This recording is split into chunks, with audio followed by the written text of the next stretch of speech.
Mesmo numa mensagem de ano novo, o presidente de um país, que aliás não tem mandato mais, o mandato do Zelensky já acabou faz tempo. 3 anos quase. O Globo todo dia, o presidente da Ucrânia, o presidente da Ucrânia. Aí fala, o ditador Maduro, o ditador Maduro. Quer dizer, aquelas moças que se acham, digamos, comentaristas, elas caíram. Você veja se alguém ia inventar uma história de um ataque simulado que não teria havido. E hoje o Ministério da Defesa russo apresentou à Embaixada norte-americana em Moscou as provas com vídeos e, inclusive, as sobras dos equipamentos explosivos que foram usados para atacar a residência do Putin. Quer dizer, ninguém ia brincar com um negócio dessa natureza. Agora, isso criou uma situação, Ângela, e aí que entra um lado muito, muito interessante e surpreendente também, porque como Donald Trump desperta muita antipatia mundial, obviamente, ele mesmo, né, se surpreendeu com a resistência do Zelensky que vem da Europa, porque a Europa se beneficia muito da continuidade da guerra por razões econômicas. A Europa está em decadência financeira e econômica, por exemplo, a Alemanha está em processo de desindustrialização. Muitos setores da Alemanha já não estão usando mais o gás durante o aquecimento, né, doméstico, porque não podem pagar mais. Esses países todos romperam o acordo energético que possuíam com a Rússia e estão pagando 10 vezes mais pelo gás liquefeito que vem dos Estados Unidos. Quer dizer, transferiram o que era uma cooperação benéfica para eles em relação à Rússia, ao gás russo, para uma dependência muito mais cara e muito mais negativa em relação ao gás liquefeito que vem dos Estados Unidos. Uma vassalagem, né? Quer dizer, os Estados Unidos, ao mesmo tempo, não querem fazer investimentos na área armamentista, inclusive suspenderam o envio de armas e de munições para a Ucrânia, né? E, inclusive, há uma reclamação muito grande dos comandantes ucranianos e suspenderam também o envio de dinheiro, porque quem pagava até a chegada do Trump, o Biden pagou sem pestanejar. Aliás, o Biden estava super envolvido desde o golpe da Praça Maidan em 2014, quando tudo começou. A iniciativa não é como diz a TV Globo, houve uma iniciativa dos russos de invadir, ao contrário. Houve uma iniciativa bélica de atacar a população russa a partir de 2014. Durante 8 anos, o Putin esperou pelo acordo de Minsk, que foi sabotado, e essa sabotagem foi confessada pela Angela Merkel, que disse que eles estavam só encenando, mas que eles nunca iam assinar o acordo de Minsk. Era para ganhar tempo, né? Ganhar tempo, porque ganham dinheiro. Ganham dinheiro de armamento, ganham dinheiro de subsídios que os Estados Unidos estavam dando, porque aquilo ia para a OTAN, que transferia para a Ucrânia. Entende? Veja que coisa mais perversa. E aí, a partir daí, o Putin resolveu reconhecer as eleições, os referendos que foram feitos pelas províncias, né, que votaram. Desde a Crimeia, como a de Kherson, Donetsk, Zaporizhia e outras também. Então, quer dizer, a população votou, o que você vai fazer? Agora vai voltar tudo atrás? Ficou muito mais complicado para o Zelensky. Por isso que o próprio Trump disse, se você tivesse o juízo, você assinava o acordo do jeito que está, senão vai ser pior para você. O Trump falou isso para o Zelensky. Bom, o Trump, sem dúvida, tem uma posição interessante e mais razoável, né, nessa questão aí, envolvendo Rússia, Ucrânia e Europa. Mas quando a gente olha para a América Latina, aí é difícil, né? Realmente, o que a gente percebe nessa nova doutrina de segurança nacional dos Estados Unidos, está sendo chamado de doutrina Monroe II, ou corolário Monroe II, né? É uma tentativa de recolonizar, né, a América Latina ou de manter-nos como quintal. Isso depois que esse subcontinente teve uma onda rosa ou uma onda vermelha.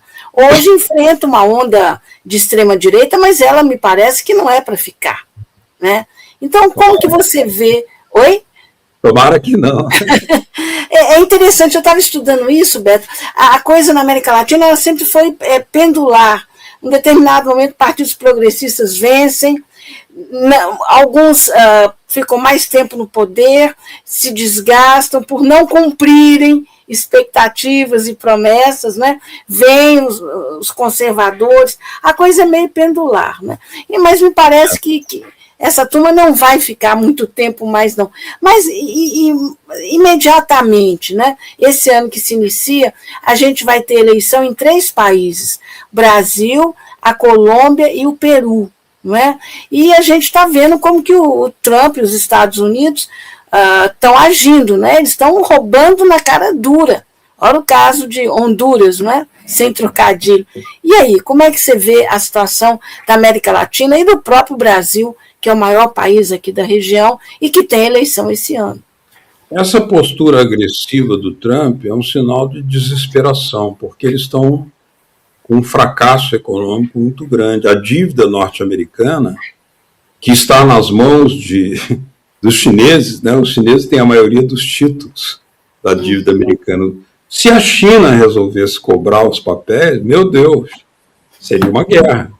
Então a China também não joga tão duro assim com os Estados Unidos, porque ela tenta tirar proveito da posição de debilidade norte-americana. Por exemplo, o Trump aceitou o convite do Xi Jinping para ir a Pequim em abril agora.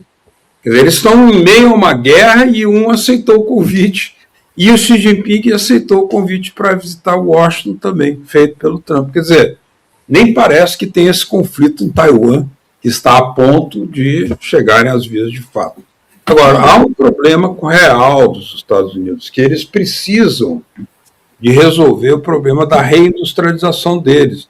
Por isso o tarifaço que eles fizeram para proteger o mercado deles e fazerem do mercado deles a ferramenta, a alavanca de recuperação da industrialização, porque hoje os grandes comandos da economia norte-americana são já esses fundos, né, abutres, né, chamado BlackRock, Vanguard e outros dessa natureza, que geram uma situação muito... Então, o Trump, se ele faz um gesto para um acordo na Ucrânia, que pode, não é certo, porque também existem muitos fatores europeus que querem frustrar o acordo.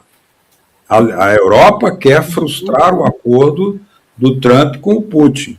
Então, ele, ao mesmo tempo, tem que fazer algum gesto de ofensiva para dar, inclusive, satisfação ao complexo industrial militar em relação à Venezuela, sobretudo quando ele diz que quer retomar o petróleo que pertence a ele. Eles querem, na verdade, anular a nacionalização que o Chávez fez, que foi, inclusive, referendada pela Constituição, que foi referendada pelo voto popular, porque a Constituição, além de ter sido votada a sua composição, o seu texto final foi objeto de um referendo, e o povo referendou a nacionalização do petróleo.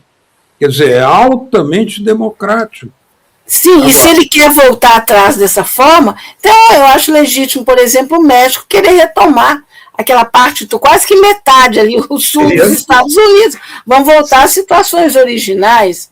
Não é? Devolver o Texas, devolver a Califórnia. Exatamente. Tudo era México. Ali, mas isso aí eles não aceitam. Aí é outra coisa, porque um critério do fascismo é a prepotência e o olhar faccioso, né? Daí vem, inclusive, a tendência fascista, né?